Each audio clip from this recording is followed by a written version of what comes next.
Hello everyone, today we'll talk about how to fix or how to solve server error on Facebook. To know how to fix or how to solve server error on Facebook app, you should just go to settings.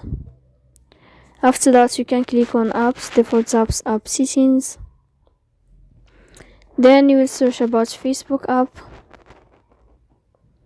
Here in this page of app info, you can click on first stop and you can click OK. Here we'll enter to storage.